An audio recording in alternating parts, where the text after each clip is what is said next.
Bismillahirrahmanirrahim. In the name of Allah, the most merciful and the most beneficent. Ladies and gentlemen, Assalamu alaikum and very good afternoon to all of you. Today I'm going to talk on how can we make Pakistan a digital economy. हम पाकिस्तान को किस तरह digital economy एक successful digital economy बना सकते हैं उसके लिए हमें सबसे पहले डिजिटलाइजेशन के कॉन्सेप्ट को समझना होगा कि व्हाट एग्जैक्टली इज डिजिटलाइजेशन। जब हम ट्रेडिशनल या आउटडेटेड मेथड से शिफ्ट करते हैं इलेक्ट्रॉनिक मीन्स की तरफ, फॉर एग्जाम्पल जब हम किसी गवर्नमेंट इदारे में जाते हैं तो वहां हम देखते हैं कि ग्रुप ऑफ क्लर्क्स जो है वो मैनुअल या हैंड रिटन रजिस्टर्स में रिकॉर्ड मेंटेन कर रहे हैं और उस रिकॉर्ड को जब हम कंप्यूटराइज करते हैं और उस कंप्यूटर में हम डेटाबेस इंस्टॉल करते हैं और एक आईटी एक्सपर्ट्स की टीम हायर करते हैं जो उस डेटाबेस को मॉनिटर करे, तो इस प्रोसेस को हम डिजिटलाइजेशन कहते हैं। जब हाथ से काम हो रहा होता है, ह्यूमन बींग्स काम करते हैं, तो उसमें गलती का एलिमेंट जो है वो बहुत ज्यादा होता है और टाइम एफिशिएंट भी इतना नहीं होता वो, और बेजातियों का करप्शन का जो एलिमेंट है वो भी उसमें बढ़ जाता है। इसीलिए जो डिजिटलाइजेशन है जब हम करते हैं तो वो किसी ऑर्गेनाइजेशन की एफिशिएंसी को इम्प्रूव करती है, और जिस तरह डिजिटलाइजेशन किसी ऑर्गेनाइजेशन की एफिशिएंसी को इम्प्रूव करती है, उसी तरह ये डिजिटलाइजेशन का एलिमेंट जो है वो हम अपने इंडस्ट्रियल सेक्टर पे और सोशल सेक्टर पर भी डाल सकते हैं और अपनी मुल्क की इकोनॉमी को भी इसी तरह डिजिटलाइज कर सकते हैं। अगर हम इंटरनेशनली डिस्कस करें, इंटरनेशनली जायजा लें, तो इस वक्त हम fourth era of industrial revolution में, इससे पहले 3 एरास गुजर चुके हैं। तो इंडस्ट्रियलाइजेशन या इंडस्ट्रियल रेवोल्यूशन क्या है? इंडस्ट्रियल रेवोल्यूशन ये है कि हम अगर अपनी इकोनॉमी को ट्रांसफॉर्म करते हैं एग्रीकल्चर या किसी और मीन्स इंडस्ट्री की तरफ, तो उसको हम कहते हैं इंडस्ट्रियल रेवोल्यूशन या इंडस्ट्रियलाइजेशन। और इंडस्ट्रियलाइजेशन का जो पहला दौर था वो 1840 में स्टार्ट हुआ था। 1840 में टेक्नोलॉजिकल इन्वेंशन में सबसे पहले स्टीम पावर इंजन और कॉटन जिन मशीन इंट्रोड्यूस हुई थी, जिन्होंने आपकी इकोनॉमी को एग्रीकल्चर से इंडस्ट्री में कन्वर्ट किया था। और उसके बाद जो दूसरा दौर था वो 1900 में इंट्रोड्यूस हुआ था, उसमें स्टीम पावर इंजन से हम शिफ्ट हुए थे इलेक्ट्रिकल मशीन्स की तरफ।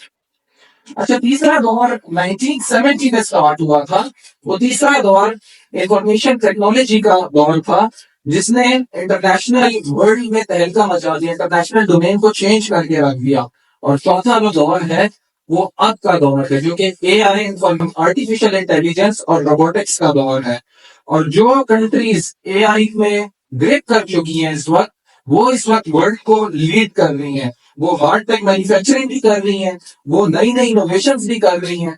और उन कंट्रीज में सारे फहरिस्त है चाइना, जर्मनी, फ्रांस, जापान और साउथ कोरिया।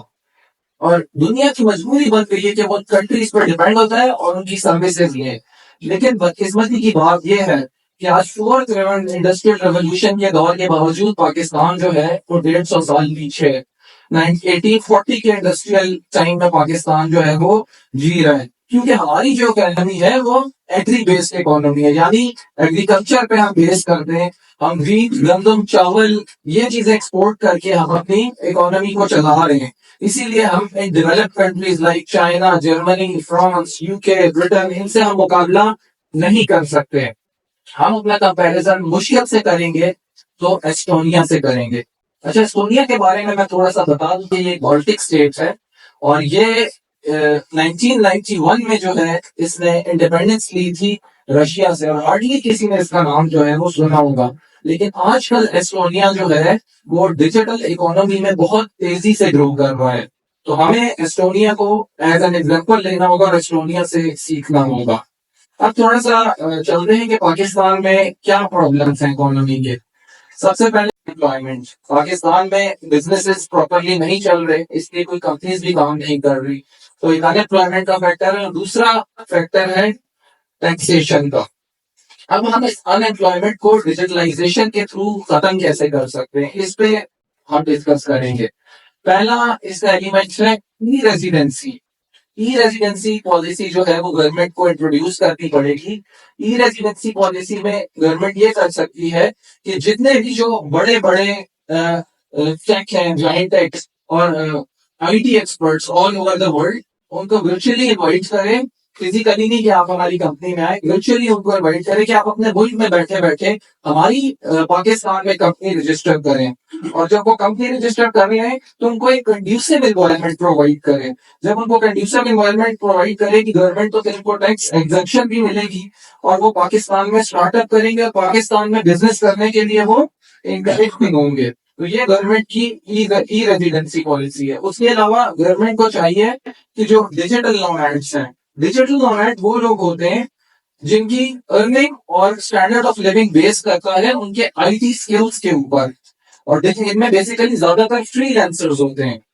तो गवर्नमेंट को चाहिए कि वो फ्रीलांसर्स को अट्रैक्ट करे और उनको आईटी स्किल से गवर्नमेंट डिपार्टमेंट्स में रिक्रूट करें ताकि वो इनोवेटिव सॉफ्टवेयर बनाए, रिसर्चेस करे, डेटाबेस बनाए और गवर्नमेंट उस डेटाबेस को एक्सपोर्ट करे और उस डेटाबेस से अपने कंट्री में स्मॉल बिजनेसेस भी हम स्टैब्लिश कर सकेंगे। जब हम आईटी एक्सपर्ट्स को ई रेजिडेंसी पॉलिसी के थ्रू अट्रैक्ट करेंगे और डिजिटल नोमैड्स को अट्रैक्ट करेंगे और उनको लुक्रेटिव ऑफर्स देंगे, तो वो हमारी मुल्क में, पाकिस्तान में स्टार्टअप्स खोलेंगे, छोटी कंपनीज खोलेंगे जिनको हम टेक्नोलॉजिकल टर्म में टेक यूनिकॉर्न्स कहते हैं। और एस्टोनिया इस वक्त 1 बिलियन सालाना अर्न कर रहा है टेक यूनिकॉर्न से। तो हम पाकिस्तानी क्यों नहीं कर सकते? हम अपने लोगों को मोबिलाइज क्यों नहीं कर सकते और अनएम्प्लॉयमेंट को क्यों नहीं खत्म कर सकते? इसकी सबसे प्रोमिनेंट एग्जांपल मैं दूंगा टेक्नोलॉजी, डिजिटलाइजेशन की। ये अगर हम एक नॉर्मल इंसान को कंसीडर करें तो जेंगो हो गई, एंड्रॉइड हो गई, करीम हो गई, ये वो सर्विसेज हैं जो डिजिटलाइजेशन का आउटकम है और इसने एक आम आदमी की जिंदगी पे जो है वो असर डाला है। दूसरा जो हमारा प्रॉब्लम है वो टैक्सेशन का है। टैक्सेशन का फील्ड टैक्सेशन सिस्टम है। ये क्यों है? ये इनफॉर्मल इकोनॉमी की वजह से। इनफॉर्मल इकोनॉमी का मतलब कि लोग जो भी ट्रांजेक्शन कर रहे हैं उसका कोई प्रॉपर रिकॉर्ड नहीं है गवर्नमेंट के पास। वो क्या अर्न कर रहे हैं, उसका क्या बैंकिंग चैनल यूज कर रहे हैं, गवर्नमेंट की नॉलेज इसमें बिल्कुल नहीं है। वो गवर्नमेंट को बाईपास करके ट्रांजेक्शन कर लेते हैं। फॉर एग्जाम्पल, मैंने अगर किसी दूसरे शहर में कोई चीज खरीदनी है तो मैं अपने किसी फ्रेंड को कॉल करूंगा कि आप फलानी शॉप पे पेमेंट कर दे, वो चीज मुझे डिलीवर हो जाती है, लेकिन गवर्नमेंट के रिकॉर्ड में तो वो नहीं आती। तो इस तरह इनफॉर्मल इकोनॉमी की वजह से बेइज्जतियां होती हैं। तो गवर्नमेंट को चाहिए कि चाहे वो बड़े बिजनेस हो, छोटे बिजनेस हो, गवर्नमेंट को फाइनेंशियल रिफॉर्म्स लानी चाहिए। उन बिजनेसेस पे फाइनेंशियल टेक्नोलॉजी इम्प्लीमेंट करनी चाहिए। फिनटेक का कॉन्सेप्ट है जो वर्ल्ड बैंक ने दिया था, तो उसको पाकिस्तान में भी अगर गवर्नमेंट इम्प्लीमेंट करें ऐसे कि लोग उस पर डिपेंडेंट हो जाएं। उसकी छोटी सी एग्जांपल है जो पाकिस्तान ने इनिशिएटिव लिया, जिस तरह इजी पैसा है, जैज है, ओमनी है, ये आपके एनआईसी से लिंक हुए हैं। उसमें आप टाइमली कैश भी रिसीव कर सकते हैं, गवर्नमेंट उसको रेगुलेट भी कर सकती है, शॉपकीपर्स अपना कमीशन भी ले लेते हैं और वो एक ऑफिशियल चैनल भी बन जाता है। जो हमारी लास्ट गवर्नमेंट थी पीटीआई की, उसमें प्रेसिडेंट आरिफ अलवी जो थे, उन्होंने इनिशिएटिव लिया था आर्टिफिशियल इंटेलिजेंस फॉर कंप्यूटिंग। ये एक उन्होंने इंस्टीट्यूशन बनाया था जिसने एआई पे भरपूर रिसर्च की। उसके अलावा पीटीआई की गवर्नमेंट ने पाकिस्तान सिटीजन पोर्टल भी बनाया था, जो कि एप्लीकेशन आप डाउनलोड करते थे गूगल पे या iOS से और 24 आवर्स में आपको गवर्नमेंट उस पर एक्शन ले लेती थी। उसके अलावा जो एनर्जी क्राइसिस थे वो भी गवर्नमेंट ने काफी हद तक हल किए, बिजली चोरी के भी प्रॉब्लम सॉल्व किए डिजिटल और स्मार्ट मीटर्स इंट्रोड्यूस करके। उसके अलावा हमारा जो जुडिशियल सिस्टम है उसमें इस्लामाबाद में बैठा हुआ है, तो ऑनलाइन डिफरेंट प्रोविंसेस में केस सुनता है और उस पर डिसीजन देता है। फिर पुलिस में भी जो है वो डिजिटलाइजेशन हुई और EFIR और ई चालान का जो कॉन्सेप्ट है वो इंट्रोड्यूस किया गया। पाकिस्तान में गवर्नेंस एक बहुत बड़ा मसला है। हम 2001 तक जो है वो 1861 का पुलिस ऑर्डर फॉलो करते रहे, लेकिन पंजाब गवर्नमेंट ने 2002 में नया पुलिस ऑर्डर जारी किया और यही पुलिस ऑर्डर केपी सिंध और बलूचिस्तान पुलिस ने 2010 में जारी किया। पाकिस्तान को डिजिटलाइजेशन में जो चैलेंजेस फेस है हम उन पे थोड़ी सी बात करते हैं। उसमें जो सबसे बड़ा चैलेंज है वो इलिटरेसी है। और वो इलिटरेसी क्यों है? क्योंकि हमारा यूनिफॉर्म एजुकेशन सिस्टम नहीं है, जिसकी वजह से अनएम्प्लॉयमेंट बढ़ती है और लोगों को आईटी स्किल्स नहीं मिलते।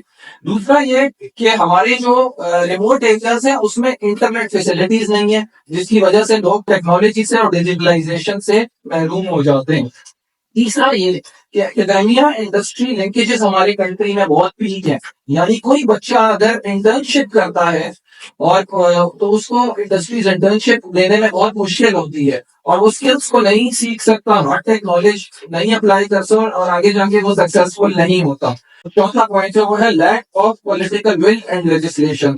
तो गवर्नमेंट को चाहिए कि वो अपने R&D पे, टेक्नोलॉजिकल R&D पे बजट को एलोकेट करें और उस पर रिसर्च और डेवलपमेंट पे पैसा लगाएं ताकि हम टेक्नोलॉजी को ग्रो करें। आखिर में मैं ये एडवाइस दूंगा कि हमें सॉफ्टवेयर पार्क्स क्रिएट करने चाहिए और डिजिटल इंफ्रास्ट्रक्चर पे भरपूर काम करना चाहिए ताकि पाकिस्तान डिजिटली ग्रो करे और तरक्की की राह पे गामजन हो। पाकिस्तान जिंदाबाद। Thank you.